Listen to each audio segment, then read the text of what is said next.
Hello friends, welcome to our Gujarat university toppers channels. आज हम आपके लिए कॉस्ट अकाउंटिंग 2 में यूनिट 1 चैप्टर 1 में मार्जिन एंड एब्जॉर्प्शन कॉस्टिंग का 14 मार्क्स का जो सम है वो आपके लिए आया है, जो गुजरात यूनिवर्सिटी में पहले या दूसरे नंबर में ही आता है, जिसके आपको इजीली 14 मार्क्स मिल जाएंगे। यहाँ पे आपको मार्जिनल कॉस्टिंग और एब्जॉर्प्शन कॉस्टिंग का सम पूरा करना है, जिसमें आपको प्रॉफिट फाइंड आउट करना होता है, जिसमें 2 ईयर्स होते हैं। उनकी कंपैरिजन में दोनों में कितना डिफरेंस होता है उसके हिसाब से फाइंड आउट करना होता है। यहाँ पे देखिए ये सम दिया हुआ है 24 नंबर का, जिसमें लिखा हुआ है कि the following information relates to the first 2 years of operation for a newly created division of a manufacturing company. एक कंपनी है जिसमें 2 ईयर का डेटा दिया हुआ है, जिसमें कितना यूनिट प्रोड्यूस किया हुआ है, सेल किया हुआ है और कितना स्टॉक हमारे पास बचा हुआ था उस ईयर में। और इसके हिसाब से यहाँ पे स्टैंडर्ड मैन्युफैक्चरिंग कॉस्ट भी दी हुई है, जिसमें direct material, labour and variable manufacturing overheads, ये सब सारे यहाँ पे खर्चे दिए हुए हैं, और फिक्स मैन्युफैक्चरिंग कॉस्ट भी दिया हुआ है, और टोटल इसका मैन्युफैक्चरिंग कॉस्ट पर यूनिट दिया हुआ है, ये पर यूनिट है। अब यहाँ पे हमें लिखा हुआ है कि स्टैंडर्ड कैपेसिटी 2 लाख यूनिट। इसका मतलब ये है कि 1 साल के अंदर वो 2 लाख यूनिट तक बना सकते हैं, वो उतनी उनकी कैपेसिटी है कि 2 लाख यूनिट बनाते हैं। अगर न बनाए तो उसमें अंडर रिकवरी और ओवर रिकवरी का दोनों रेट आता है। अब यहाँ पे देखिए सेलिंग प्राइस यहाँ पे दी हुई है 25 रुपीज़ पर यूनिट। अब ये हमें दोनों में सेम ही है, 25 रुपीज़ पर यूनिट। अब यहाँ पे यूनिट प्रोड्यूस दिए हुए 2,20,000, 1,70,000, ये ईयर 1 का है पूरा, और ईयर 2 का ये सब कुछ है। यहाँ पे यूनिट सोल्ड किए हुए पहले ईयर में 1,80,000 और दूसरे ईयर में 2 लाख। अब यहाँ पे इन्वेंट्री चेंज, इसका मतलब ये है कि 2,20,000 में से 1,80,000 सेल हो गए, तो हमारे पास बचे कितने, 40,000। इसका मतलब ये है कि यहाँ पे एक क्लोजिंग स्टॉक है, और ये पहले साल का क्लोजिंग स्टॉक है, तो दूसरे साल में जाएगा तो उसका बनेगा ओपनिंग स्टॉक। तो 170,000 प्लस 40,000 करेंगे तो 2,10,000 हो गए, और उसमें से ये 2 लाख माइनस करेंगे तो 10,000 उसका आएगा क्लोजिंग स्टॉक। तो यहाँ पे 10,000 है जो इसका है, वो क्लोजिंग स्टॉक आएगा। यहाँ पे आपको 30,000 दिया हुआ है, लेकिन माइनस में दिया हुआ है। यहाँ पे देखिए ये प्लस है और ये माइनस है, इसका मतलब है कि ये कैसे कम हो गया, ये आपको फाइंड आउट करना होता है। इसमें लिखा हुआ है, डायरेक्टली लिखा नहीं हुआ है कि यहाँ पे क्लोजिंग स्टॉक ये है और ओपनिंग स्टॉक वो है, आपको फाइंड करना है। अब पहले से हम यहाँ पे शुरू करेंगे। सबसे पहले हम एब्जॉर्प्शन कॉस्टिंग का प्रॉफिट फाइंड करेंगे। 2 टेबल बनाने हैं आपको, एक एब्जॉर्प्शन कॉस्टिंग का और दूसरा मार्जिनल कॉस्टिंग का। सबसे पहले एब्जॉर्प्शन कॉस्टिंग से शुरू करेंगे। यहाँ पे हम पर्टिकुलर ईयर 1 और ईयर 2 की अमाउंट लिखेंगे यहाँ पे, और सबसे पहले हम यहाँ पे एक्चुअल प्रोडक्शन मार्जिनल कॉस्ट में जितनी हुई है उसको लिखेंगे। अब एक्चुअल प्रोडक्शन मार्जिनल कॉस्ट,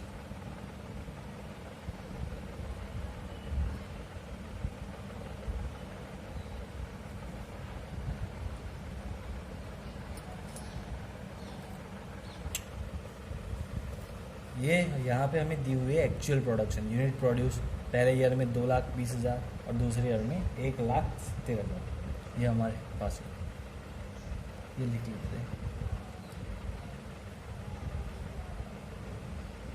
दोनों का मिल गया। अब हमारे पास यहाँ पे देखिए डायरेक्ट मटेरियल, लेबर और वेरिएबल मैन्युफैक्चरिंग ओवरहेड्स के पर यूनिट प्राइस दिए हुए, यहाँ पे रह गए 1 0। Direct material, direct labour and variable manufacturing overheads हो गया। इसके 4 रुपीज़, 4 रुपीज़ एंड 2 रुपीज़। अब पहले ईयर में 2,20,000 से इसको मल्टीप्लाई करेंगे, इसको भी ये पहले ईयर में आ जाएगा। तो 2,20,000 इंटू 4 तो 8,80,000, 80,000 और 2 से 4,40,000। अब उसके बाद 1,70,000 को इसको 4 से 6,80,000 और और इसका आधा 3,40,000 हो गया। पहले ईयर का एक्चुअल प्रोडक्शन हमें मिल गया। उसके बाद हम इसमें ऐड करेंगे जो भी हमारे पास खर्चे है वो हम ऐड करेंगे। अब है फिक्स मैन्युफैक्चरिंग कॉस्ट।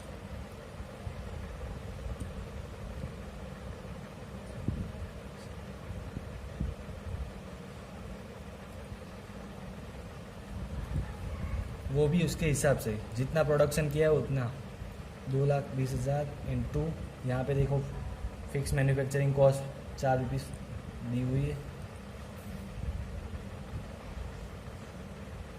पहले में लिखेंगे और दूसरे में यहाँ पे 6,80,000 हो गया। ये सब टोटल प्रोडक्शन कॉस्ट हम ऐड कर लेंगे उसमें।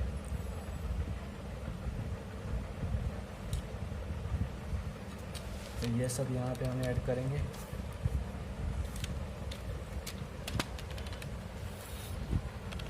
$8,80,000 प्लस 30,80,000 पहला ईयर का, ये टोटल प्रोडक्शन कॉस्ट है उनका। उसके बाद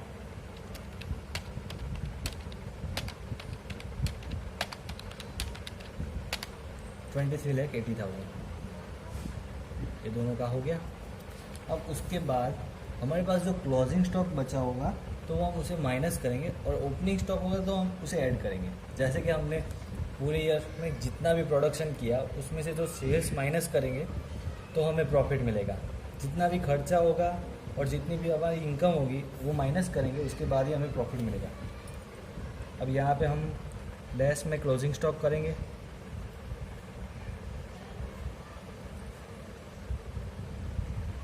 जैसे कि मैंने कहा था आपको पहले ईयर में यहाँ पे 40,000 डायरेक्ट ही जो बचा है 2,20,000 में से 1,80,000 माइनस करेंगे तो 40,000 आएगा। वो उसका क्लोजिंग स्टॉक है। इतना प्रोड्यूस किया, इतना सेल किया तो बचा कितना 40,000। तो पहले ईयर में 40,000 है। और जैसे कि मैंने आपको यहाँ पे कैलकुलेशन करवाया था कि यहाँ पे 40,000 यूनिट क्लोजिंग इसका दूसरे साल में ओपनिंग हो जाएगा। तो इसका प्लस करेंगे तो 2,10,000 हो गए। तो 2,10,000 में से 2 लाख माइनस करेंगे तो कितना बचा, 10,000 क्लोजिंग स्टॉक बचा हमारा। तो यहाँ पे 10,000 क्लोजिंग स्टॉक। अब इन क्लोजिंग स्टॉक को हम मैन्युफैक्चरिंग की टोटल जितना कॉस्ट है उस पर यूनिट के हिसाब से देखेंगे। यहाँ पे हमें टोटल मैन्युफैक्चरिंग कॉस्ट दी हुई है 14 रुपीज़, तो उससे मल्टीप्लाई करके यहाँ पे हम माइनस करेंगे 40,000 इंटू 14 अलग 60,000। ये पहले में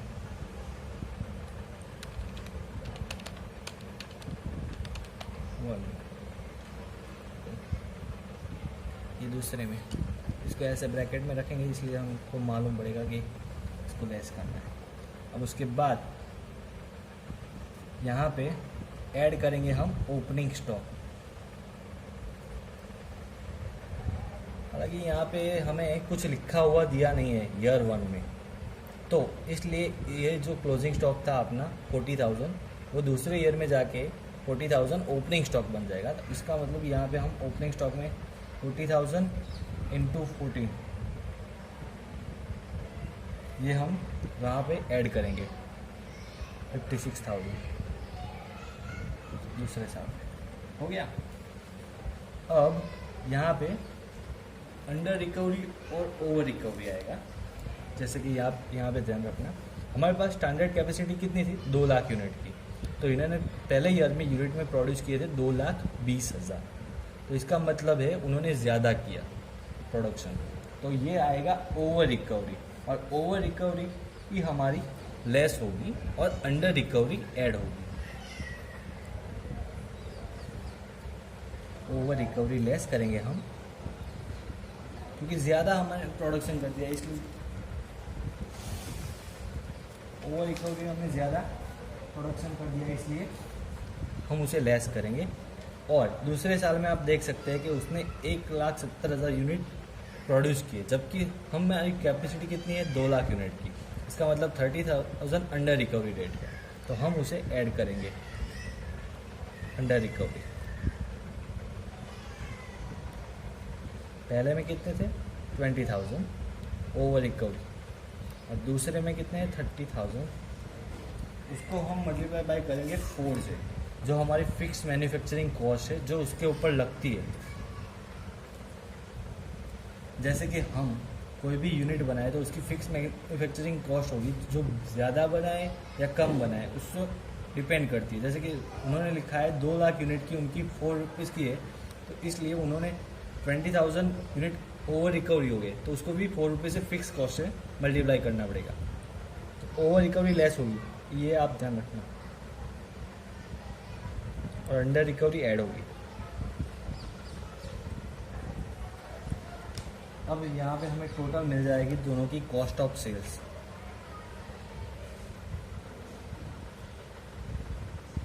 और उसमें से हम लेस करेंगे सेल्स, तो हमें मिल जाएगा प्रॉफिट। जितना भी हमारा सेल्स का खर्चा है उसको हम सेल्स में से माइनस कर देंगे, तो हमें मिल जाएगा प्रॉफिट। 30,80,000 माइनस 5,60,000, 24,40,000 वो आएगा कॉस्ट ऑफ सेल्स। उसके बाद 23,80,000 माइनस 1,40,000 प्लस 60,000 प्लस 1,20,000, 20,20,000। ये हमें यहाँ पे दोनों का मिल गया है कॉस्ट ऑफ सेल्स। अब यहाँ पे आपको दिखाता हूँ सेल्स, यहाँ पे यूनिट सोल्ड यहाँ पे लिखा था पहले साल में 1,80,000 और दूसरे साल में 2 लाख, और 1,80,000 हमें पहले यूनिट सोल्ड है पहले ईयर में, तो उसको हम 25 जो हमें फिक्स था पर यूनिट, तो 1,80,000 इंटू 25 करेंगे तो हमें मिल जाएगा 45 lakhs। और दूसरे में कितना है 2 लाख सेल किया था, तो 2 लाख इंटू 25 करेंगे तो 50 lakhs।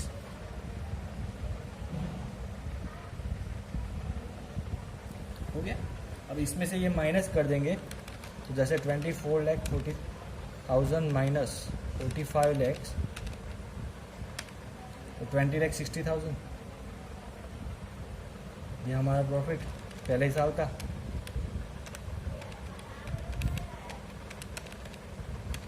और दूसरे साल का 20,80,000। ये दोनों प्रॉफिट हमें यहाँ पे मिल गए।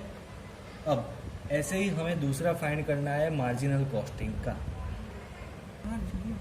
अब यहाँ पे ये एब्जॉर्प्शन कॉस्टिंग का प्रॉफिट हमें यहाँ पे मिल गया है, तो अब हम मार्जिनल कॉस्टिंग के प्रॉफिट में फाइंड करें।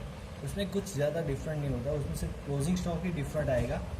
जैसे कि हमने यहाँ पे क्लोजिंग स्टॉक में टोटल मैन्युफैक्चरिंग कॉस्ट जो ली, वो हम टोटल मैन्युफैक्चरिंग कॉस्ट नहीं लेंगे, उसमें टोटल वेरिएबल मैन्युफैक्चरिंग ओवरहेड्स का कॉस्ट लेंगे। चलो,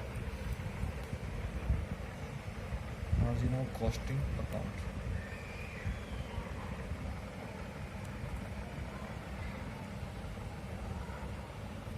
ईयर 1 और 2। पहला तो एक्चुअल प्रोडक्शन जो कॉस्ट था उसका मार्जिनल कॉस्ट का बस सेम टू सेम वही रहेगा। Actual production in marginal cost, तो इसका जो सेम टू सेम है हमें वही लिखना है। Direct material, direct labour manufacturing overheads 442 like 80,000, 6,80,000 and 6,80,000। ज़्यादा हो गया।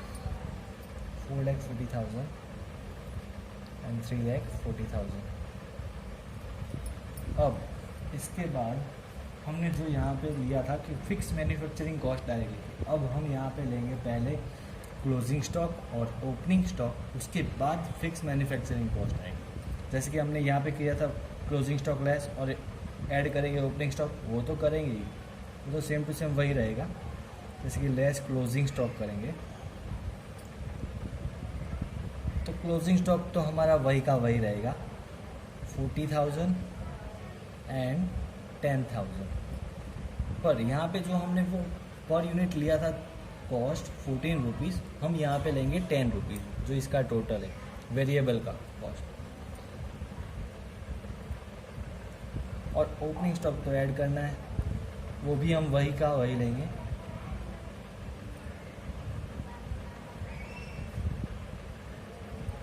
$40,000 और इसकी भी पर यूनिट कॉस्ट होगी 10 रुपीज़।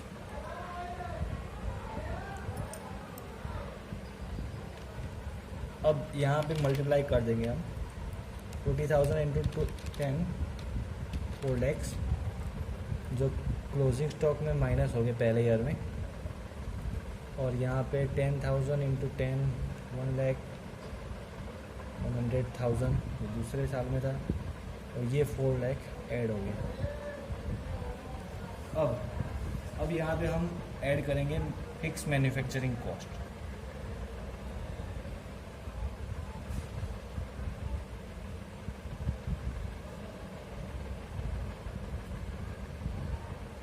वो भी हमें यहाँ पे सेम टू सेम वही 4 रुपीज़ ही दी हुई थी।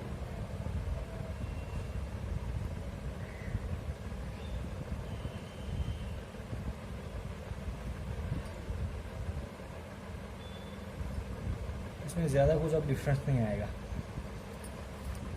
अब ओवर रिकवरी और अंडर रिकवरी भी वही करना है। ओवर रिकवरी थी 20,000 इंटू 4, अंडर रिकवरी 30,000 इंटू 4।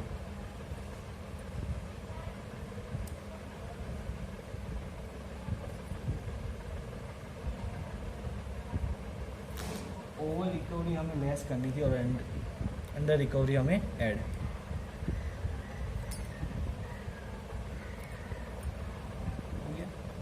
अब इसके हिसाब से हमें सबका आप टोटल करेंगे तो हमें मिल जाएगा cost of sales and less करेंगे सेल्स, इसके हिसाब से हमें प्रॉफिट मिलेगा। अब कॉस्ट ऑफ सेल्स देखेंगे हम यहाँ पे 8,80,000 प्लस 4,40,000 प्लस, अब माइनस करना है हमें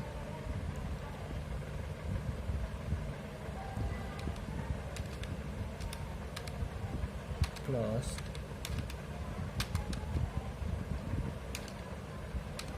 हमें कॉस्ट ऑफ सेल्स मिलेगी 26 लाख पहले साल की।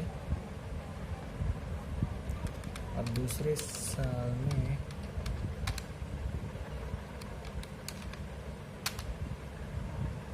Lakh minus 100,000 plus 2 lakh plus 6,80,000। दूसरे साल की कॉस्ट ऑफ सेल्स आएगी 28 लाख। अब दोनों में सेल तो वही था 45 लाख एंड 50 लाख।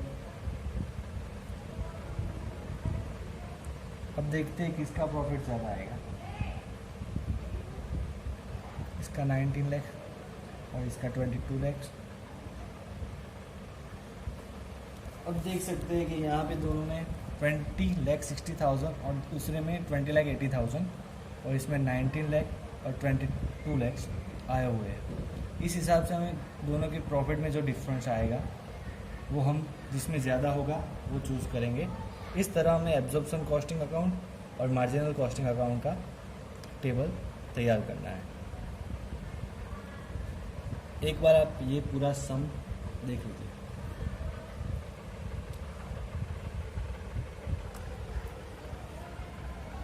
अगर आपको हमारा ये वीडियो अच्छा लगा हो तो लाइक कीजिए और अपने फ्रेंड्स को शेयर कीजिए और सब्सक्राइब करना ना भूलिए।